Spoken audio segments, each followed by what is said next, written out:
जनता बघून? सर्वांचीच नेते आदरणीय पालकमंत्री चंद्रकांत दादा पाटील साहेबांच्या हस्ते आता आम्ही प्रचाराचा नारळ फोडलेला आहे।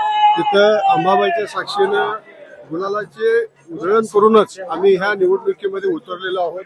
कोणत्याही परिस्थितीत युवक, महिला आणि असणारा सगळा असंघटित समाज, या समाजाच्या आशीर्वादाच्या जोरावरती ही सगळी नवीन तरुण टीम आपण दिलेली आहे।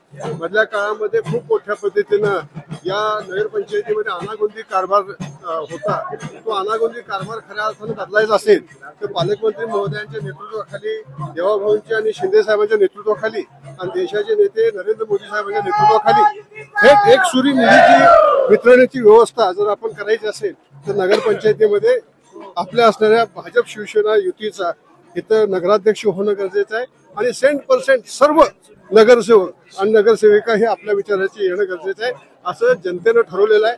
नागपंचमीचा जो निर्णय केंद्र सरकारनं शिरा नगरीच्या 32 शिरावासियांच्यासाठी घेतलेला आहे, धार्मिक रूढी परंपरेला अधीन राहून परत जिवंत नागाची पूजा सुरू करण्याचा जो निर्णय अमित शाह साहेबांनी आणि देवाभाऊंनी आणखी आदरणीय चंद्रकांत दादांनी गणेश नाईक साहेबांच्या पुढाकारानं जो झालेला आहे तो निर्णय हा निश्चितपणे ह्या निवडणुकीचा टर्निंग पॉईंट ठरेल। भाऊ, किती तर उमेदवारांची मागणी होती पण पृथ्वीनाथ बाबांनाच तुम्ही तयारी दाखवली का बरं? का नेमका त्यांच्या स्पेशालिटी काय आहे?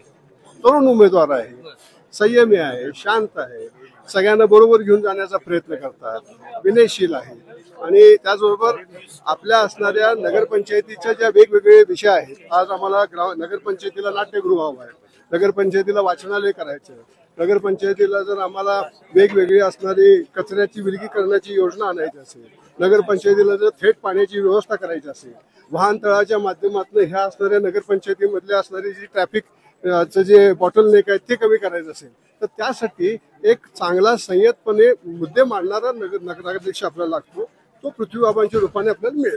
बाबा, शेवटचा प्रश्न, इथं सगळं आलबेल आहे का? कारण मध्ये चर्चांमध्ये बराच वादविवाद वाटायचा, सगळं आलबेल आहे का? अरे आलबेल है, हम साथ साथ है, हम आपके